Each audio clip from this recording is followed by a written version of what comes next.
Pela primeira vez em 6 anos, os pés de Buda tocavam a estrada que levava a Kapilavastu. Viajava com os 5 monges, que gradualmente perdiam uma sensação de ansiedade, mas não de reverência. Eles comiam e dormiam ao lado do mestre. Banhavam-se com ele nas águas do rio, mas Buda não meditava mais, nem dizia preces. Levou seus irmãos para um canto, um de cada vez, e lhes deu instruções particulares. Todos ficaram maravilhados ao saber que estavam bem próximos da iluminação e que logo a alcançariam. Havia um monge que nunca falava.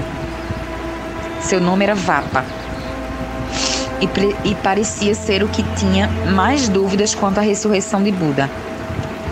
Quando Buda contou a Vapa que ele seria iluminado, o irmão recebeu a notícia com desconfiança. Se o que você me diz é verdade, eu sentiria algo, mas não sinto. Quando você cava um poço, não há sinal de água, até que a alcance. Apenas pedras e terra para tirar do caminho. Você já removeu muitos obstáculos. Logo a água pura irá fluir. Mas em vez de se sentir mais seguro, Vapa jogou-se no chão, chorando e agarrando os pés de Buda. Isso nunca irá acontecer, gemeu ele. Não me encha novamente de falsas esperanças. Não estou oferecendo falsa esperança. O seu karma o trouxe até mim, junto com os outros 4. Vejo que você logo despertará. Então por que tenho tantos pensamentos impuros? Perguntou Vapa, que era irritadiço e sujeito a rompantes de raiva, o que deixava os outros monges intimidados. Não confie nos seus pensamentos, respondeu Buda. Você não pode despertar por meio do seu raciocínio. Roubei comida quando estava faminto, e houve vezes em que deixei meus irmãos e procurei mulheres. Não confie nas suas ações. Elas pertencem ao corpo, disse Buda. O seu corpo não pode despertá-lo. Vapa continuava infeliz e a expressão no seu rosto endurecia à medida que Buda falava. Eu devia ir embora. Você diz que não há guerra entre o bem e o mal, mas eu a sinto dentro de mim. Percebo quanto você é bom, e isso só faz com que eu me sinta pior. A angústia de Vapa era tão sincera que Buda sentiu uma pontada de tentação. Podia ir até o monge e com um único toque remover a culpa de seus ombros, mas tornar Vapa feliz não era o mesmo que libertá-lo, e Buda sabia que não podia tocar todas as pessoas na terra. Então disse: vejo que há uma guerra dentro de você, Vapa, mas você deve acreditar em mim quando digo que nunca vencerá esta batalha. Vapa abaixou ainda mais a cabeça. Sei disso. Então devo partir? Não, você não está compreendendo, disse Buda com a voz suave. Ninguém jamais venceu esta guerra. O bem opõe-se ao mal, como o sol do verão opõe-se ao frio do inverno e a luz à escuridão. Eles fazem parte do plano eterno da natureza. Mas você venceu. Você é bom. Eu sinto isso. O que você sente é o ser que tenho dentro de mim e que você também tem, disse Buda. Não derrotei o mal ou aceitei o bem. Eu me separei de ambos. Como? Não foi difícil. Quando admiti que jamais me tornaria inteiramente bom ou livre do pecado, algo mudou dentro de mim. Eu não me distraía mais com o embate entre o bem e o mal.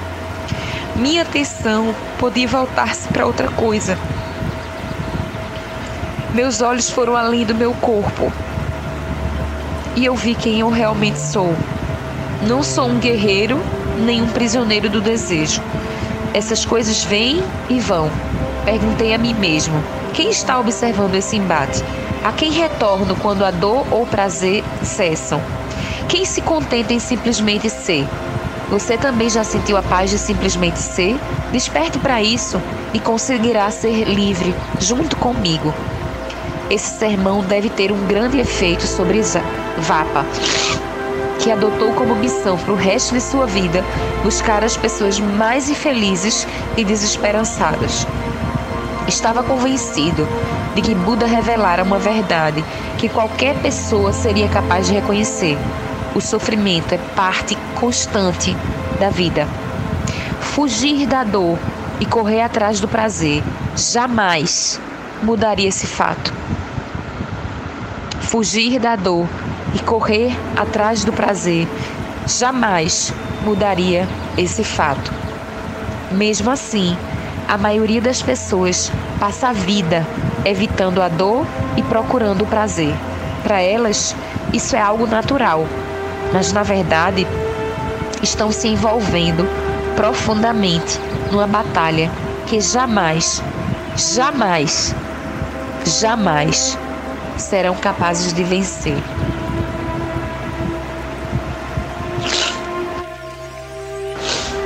À medida que os portões de Kapilavastu se aproximavam, Lara, Buda preparava o caminho. Enviou sua presença à frente e conseguia sentir uma expectativa cada vez maior em Yashodhara. Ela ordenou que suas criadas jogassem fora seus sares escuros de viúva.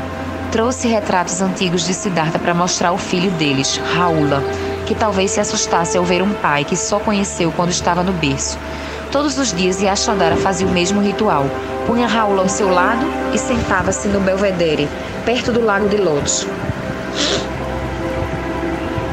onde antes fora o pavilhão de prazeres de Suddhodana.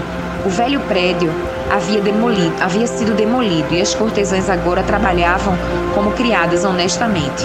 Siddhartha jamais as visitara. Era uma maneira de demonstrar sua fidelidade a Yashodhara. Agora, ela já o esperava lá para demonstrar sua fidelidade a ele. Buda, no entanto, sabia que não era suficiente que ela sentisse sua presença. Sua esposa ainda era jovem. Siddhartha só devia ter 35 anos. Ainda havia tempo para ter mais filhos. A presença de Buda não conseguia alcançar essa parte da natureza de Yashodhara. Como ele poderia fazê-la mudar de ideia sem partir seu coração? Ela vivia para o êxtase da vida de casada. A mente de Buda estava cheia de preocupação quando os 5 monges apontaram ansiosos para a estrada. Um cavalo banhado de suor, pingando sangue, galopava em pânico na direção deles. Os 5 monges saíram do caminho. Era um garanhão negro de grande porte. Nenhum deles ousou tirar Buda da frente do animal. Ele permaneceu no mesmo lugar e o cavalo se aproximou, ficando sobre as patas traseiras e balançando os cascos dianteiros. Por um segundo, o enorme animal equilibrou-se no ar, agitando-se. Então, seus cascos voltaram ao chão sem atingir o alvo. O cavalo estremecia de dor e medo, mas não empinou de novo e lentamente começou a se acalmar. O que aconteceu? Perguntou Assaji, pressionando o tecido de sua túnica contra a pior ferida no corpo do cavalo. De onde ele veio? Só há uma possibilidade: guerra. Logo estaremos no meio dela, respondeu Buda. Não haviam percorrido 2 quilômetros quando perceberam que a previsão estava certa. Era possível ouvir ao longe o ruído da batalha. Eu sou a causa disso, disse Buda. Os 5 monges quiseram protestar, mas Buda não disse mais nada. Todo o grupo teve que controlar o cavalo ferido quando ele sentiu o cheiro da morte. Mais de uma vez, Buda precisou parar e olhar o animal diretamente nos olhos. A única maneira de convencê-lo de que não precisa temer é mostrar a ele que não estou com medo. Os animais são mais sábios que nós neste aspecto. Se não sentem paz, palavras tranquilizadoras de nada adiantam. Os monges sabiam que Buda não dizia nada por dizer. Todas as suas palavras tinham a intenção de ensinar-lhes a verdade. Logo, o ruído da batalha ficou alto o suficiente para que ouvissem o som de metal chocando-se contra metal e os gritos angustiados de soldados agonizantes. Buda parou e escutou. Palavras da paz iludiram o meu pai. Devadatta o enganou e trouxe a guerra. Apontou para outra direção, distante da batalha. Primeiro, vamos para casa. 1 hora depois, eles viam as torres dos portões da capital. A estrada ficou larga e os últimos metros eram pavimentados com pedra. "Quem vem lá?" gritou um sentinela. "Aquele que vocês chamam de Siddhartha", disse Buda. "Não posso deixar entrar ninguém que não seja da cidade e não conheça este nome", disse o guarda, olhando por uma fenda acima deles. Ele era jovem, quase um menino. Os verdadeiros soldados estavam todos fora dali para obedecer às ordens de matança do rei. "Chame a criada da princesa Yashodhara. Ela irá me reconhecer." O rosto do sentinela desapareceu da parte superior do portão. Eles esperaram e, depois de um certo tempo, os grandes portões de madeira abriram o suficiente apenas para que eles e o cavalo passassem. Buda viu onde estava sua esposa. Ao ouvir o nome de Siddhartha, ela mandou a criada correr aos portões enquanto se examinava às pressas no espelho e se cobria com um sari com fios de ouro. Estava ofegando e transpirando um pouco quando se sentou no belvedere. Raul estava dormindo e Yashodhara quase o acordou, mas como ela não queria que o filho a visse chorar, resolveu ir sozinha. A brisa estava leve, mas sempre que mudava de direção, ela conseguia ouvir ao longe o ruído de batalha e isso aumentava sua ansiedade. "Minha querida." Yashodhara estava tão distraída que não o vira se aproximar. Com um grito, ela ficou de pé, correu para Buda e jogou os braços ao seu redor. Estava alerta à menor reação dele e ficou em êxtase quando sentiu que ele a abraçava sem hesitação. Isso foi um alívio tão grande que ela começou a chorar. O marido teria dito algo como: "Não precisa chorar, voltei para casa, está tudo bem." Mas o marido de Yashodhara não dizia nada disso. Buda a soltou e por um instante Yashodhara sentiu-se completamente abandonada. Ela queria agarrá-lo, mas ele ergueu um dedo num gesto suave e Yashodhara deixou cair os braços. "Você é a minha amada esposa. É seu direito me abraçar", disse Buda. "Ninguém jamais fará isso de novo, nem mesmo você." Yashodhara estremeceu. Ela passara anos bloqueando em sua mente a imagem de Siddhartha como um monge. Mesmo naquele momento, ela mantinha os olhos fixos em seu rosto, recusando-se a olhar para a túnica cor de açafrão. Os traços do rosto dele começaram a ficar borrados, mas ela não estava desmaiando. Não havia aquela sensação de que uma cortina negra cobria seus olhos, nem suor frio ou arrepio lhe subindo até a cabeça. Em vez disso, Yashodhara sentia-se aquecida e o calor começava em seu coração, irradiando-se para fora. O que estava acontecendo? O mundo desapareceu da vista, não devido à escuridão, e sim pelo brilho de uma luz branca que não vinha de um lugar específico.